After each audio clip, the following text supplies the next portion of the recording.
Assalamualaikum warahmatullahi wabarakatuh. Perkenalkan, nama saya Ersa Herlislina Nasution dari kelas manajemen malam 1 dengan NIM 196129193, mahasiswi Sekolah Tinggi Ilmu Ekonomi Pembangunan Tanjung Pinang.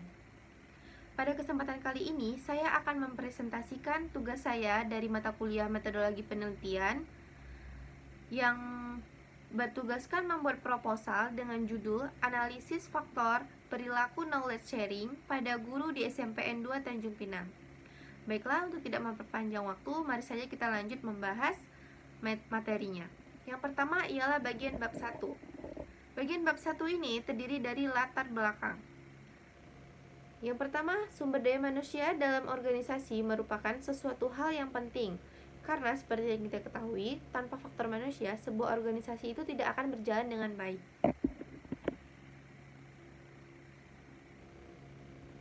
Organisasi akan mampu melaksanakan manajemennya apabila ditopang dengan sumber daya manusia yang berkualitas. Sumber daya manusia juga merupakan faktor sentral dalam suatu organisasi. Adapun bentuk serta tujuannya organisasi itu berdasarkan visi untuk kepentingan manusia dalam melaksanakan misinya dikelola dan diurus oleh manusia. Lalu knowledge sharing. Knowledge sharing itu merupakan strategi yang sering sekali muncul dan disebutkan sebagai salah satu usaha yang ditujukan untuk mengelola kinerja staf atau karyawan di sebuah organisasi atau perusahaan. Nah, penerapan knowledge sharing pada organisasi ini diperuntukkan agar karyawan dapat mengelola dan menambah pengetahuan yang sudah dimiliki dengan baik, sehingga mereka mampu meningkatkan kinerja organisasi. Hal ini bisa tercapai apabila seseorang memiliki pengetahuan yang lebih tentang pekerjaannya atau tentang apa yang dia kerjakan, serta mampu mengolahnya dengan baik, sehingga kemungkinan besar akan memberikan dampak positif pada hasil kinerja karyawan tersebut. Berikutnya ialah guru. Guru memiliki posisi yang strategis dalam proses pendidikan, karena dia merupakan pelaku utama dalam pengelolaan proses belajar. Meskipun sekarang dikembangkan metode pembelajaran yang berorientasi pada kompetensi siswa, namun guru harus tetap cerdas dan aktif, serta berusaha untuk mewujudkan suasana belajar dan proses pembelajaran yang aktif, menciptakan peserta didik yang konsisten dalam mengembangkan ilmu pengetahuan, serta terampil dalam mendidik maupun terampil dalam pekerjaan sesuai dengan bidang keahliannya. Berikutnya ialah rumusan masalah. Dengan demikian, untuk mempermudah penelitian ini nantinya, dan agar penelitian ini memiliki arah yang jelas, maka terlebih dahulu dirumuskan permasalahan yang akan diteliti, yaitu faktor apakah yang paling mendorong para guru SMPN 2 Tanjung Pinang ini untuk menerapkan perilaku knowledge sharing. Berikutnya ialah batasan masalah. Batasan suatu masalah digunakan untuk menghindari adanya penyimpangan maupun pelebaran pokok masalah, agar penelitian tersebut lebih terarah dan memudahkan dalam pembahasan, sehingga tujuan penelitian akan tercapai. Batasan masalah dalam penelitian ini yaitu tentang terkait perilaku knowledge sharing yang lebih dominan pada guru di SMPN 2 Tanjung Pinang. Berikutnya ialah tujuan penelitian. Tujuan penelitian ini merupakan suatu langkah untuk menemukan, mengembangkan, dan membuktikan secara jelas tentang suatu permasalahan yang akan diteliti. Adapun tujuan yang ingin dicapai dalam penelitian ini yakni untuk mengetahui faktor apa yang paling mendorong para guru SMPN 2 Tanjung Pinang untuk menerapkan perilaku knowledge sharing ini. Lalu berikutnya ialah kegunaan penelitian. Kegunaan penelitian ini maksudnya itu hasil penelitian ini bisa memberikan manfaat bagi beberapa pihak. Contohnya seperti pihak peneliti. Itu akan memberikan wawasan serta kajian dan menjadi bahan masukan yang berguna dan pengembangan dan kemajuan ilmu pengetahuan khususnya di ilmu manajemen sumber daya manusia. Lalu contohnya bagi pihak SMP. Nah, diharapkan hasil penelitian ini dapat memberikan informasi yang sangat bermanfaat tentang bagaimana perilaku knowledge sharing yang diterapkan untuk kedepannya pada lingkungan sekolah kepada guru SMP 2 Tanjung Pinang. Bukan hanya gurunya, tetapi juga staf tata usaha. Lalu bagi pihak STIE, nah, dapat menjadi sebuah referensi atau pertimbangan bagi pengembangan ilmu pengetahuan, khususnya berfokus tentang analisis faktor perilaku knowledge sharing pada guru SMP 2 Tanjung Pinang. Berikutnya ialah sistematika penulisan. Sistematika penulisan ini merupakan suatu uraian mengenai susunan penelitian yang tersusun secara teratur. Membagikan penulisan dalam bentuk bab sehingga memberikan kemudahan bagi para pembaca, sehingga dilihat itu bisa dengan jelas. Next yaitu bab 2 tinjauan pustaka. Yang pertama ialah definisi manajemen. Definisi manajemen ini banyak menurut beberapa pendapat ahli. Namun di sini saya hanya jelaskan satu saja menurut Hasibuan 2017. Menurut Hasibuan ini, manajemen adalah ilmu dan seni yang mengatur proses pemanfaatan sumber daya manusia dan sumber daya lainnya secara efektif dan efisien untuk mencapai suatu tujuan tertentu. Lalu berikutnya ialah fungsi manajemen. Kalau menurut Hartatik ini, fungsi manajemen itu ada perencanaan atau planning seperti yang kita ketahui. Perencanaan ini berkaitan dengan kegiatan yang akan dilaksanakan untuk mencapai tujuan di masa yang akan datang. Yang kedua ialah pengorganisasian atau organization. Nah, organisasi adalah proses kerjasama dua orang atau lebih dalam sistem sosial, struktur, kultur, wadah, iklim, dan pembelajaran tertentu untuk mencapai tujuan secara efektif. Lalu yang ketiga ialah pelaksanaan atau actuating. Pelaksanaan atau penggerakan dapat didefinisikan sebagai keseluruhan usaha, cara, teknik, dan metode untuk mendorong para anggota organisasi agar mau dan ikhlas untuk mendapatkan pekerjaannya. Yang keempat ialah pengawasan atau controlling. Pengawasan merupakan kegiatan yang dilakukan secara sistematis untuk menilai, mengoreksi terhadap pekerjaan yang telah dilaksanakan, dan membandingkan dengan standar yang telah ditetapkan sebelumnya, dengan maksud agar tujuan dari organisasi itu dapat tercapai.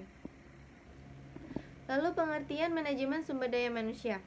Menurut Hasibuan, manajemen sumber daya manusia ini ialah ilmu dan seni mengatur hubungan dan peranan tenaga kerja agar efektif dan efisien membantu terwujudnya tujuan perusahaan, karyawan, dan masyarakat.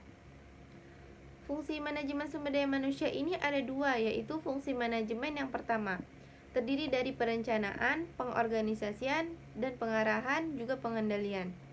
Yang kedua fungsi operasional, yaitu terdiri dari pengadaan, pengembangan, kompensasi, pengintegrasian, pemeliharaan, kedisiplinan, dan pemberhentian. Lalu tujuan dari sumber daya manusia ini ada tujuan sosial dan tujuan organisasional, juga tujuan fungsional, serta tujuan pribadi. Berikutnya ialah pengertian knowledge sharing. Seperti yang sudah dijelaskan di atas tadi, knowledge sharing ini yaitu atau berbagi pengetahuan merupakan kunci suksesnya implementasi knowledge management dalam suatu organisasi. Kajian dari para ahli membuktikan bahwa knowledge sharing ini memberikan manfaat yang terciptanya keunggulan kompetitif organisasi, karena pengetahuan yang tidak dibagikan akan memperlambat perbaikan-perbaikan dalam organisasi. Indikator berbagi pengetahuan atau knowledge sharing ini, yang pertama, pengetahuan baru tentang pekerjaan. Yang kedua, informasi baru tentang pekerjaan. Yang ketiga, perhatian kepada para pekerja. Yang keempat, pengalaman baru tentang pekerjaan. Berikutnya ialah dimensi knowledge sharing. Yang pertama, membagikan secara sukarela pengetahuan yang dimiliki kepada karyawan lain. Yang kedua, berkomunikasi dengan semua orang.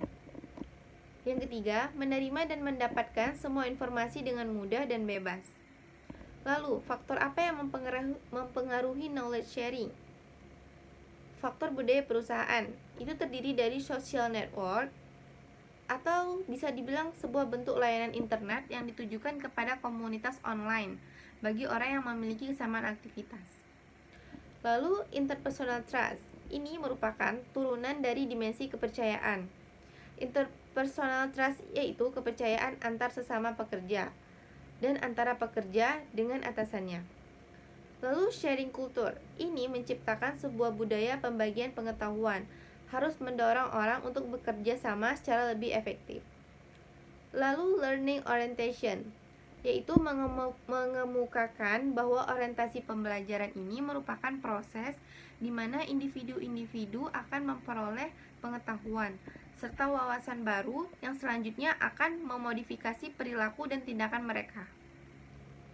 Lalu organizational reward. Nah, reward yang nyata dapat mendorong karyawan untuk berbagi pengetahuan. Contohnya berupa uang kegiatan berbagi pengetahuan yang formal dan berbagi pengetahuan melalui interaksi informal harus diberi reward berwujud seperti pengakuan. Next yaitu kerangka pemikiran. Kerangka pemikiran ini merupakan modul konseptual tentang bagaimana teori berhubungan dengan berbagai faktor yang telah diidentifikasikan sebagai masalah yang penting.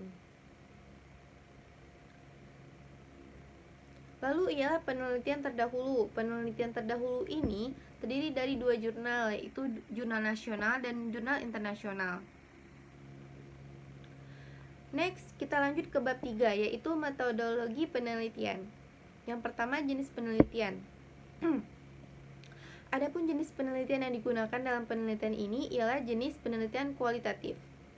Metode penelitian kualitatif ini dapat diartikan sebagai metode penelitian yang berlandaskan pada filsafat positivisme atau interpretif, yang digunakan untuk meneliti pada kondisi objek yang alamiah. Sebagai lawannya adalah eksperimen, di mana peneliti sebagai instrumen kunci. Teknik pengumpulan data dilakukan secara triangulasi.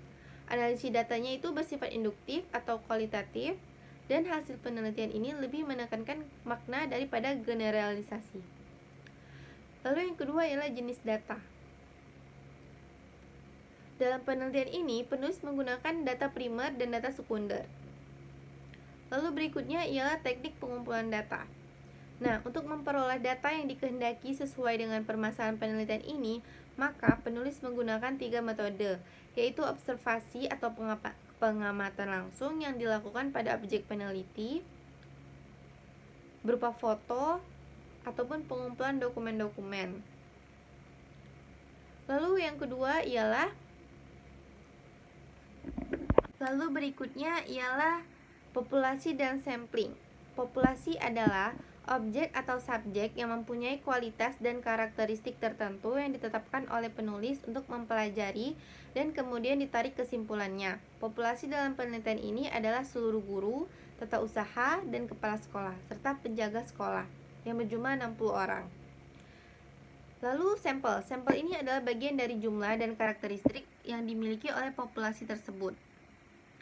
Lalu definisi operasional variabel.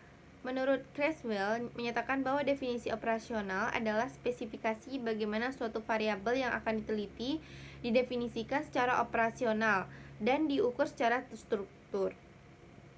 Berikutnya ialah teknik pengumpulan data. Teknik pengolahan data merupakan bagian yang terpenting dalam penelitian ini, karena dalam pengolahan data tersebut dapat diberi arti dan makna yang berguna dalam memecahkan masalah peneliti. Next ialah teknik analisa data.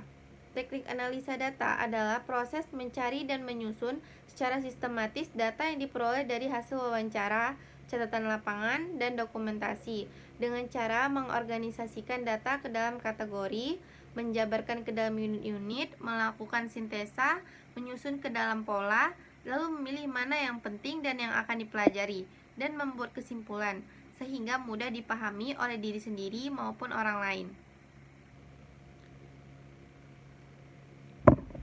Sekian hasil presentasi dari saya. Apabila ada kata yang salah atau penjelasan yang kurang, saya mohon maaf.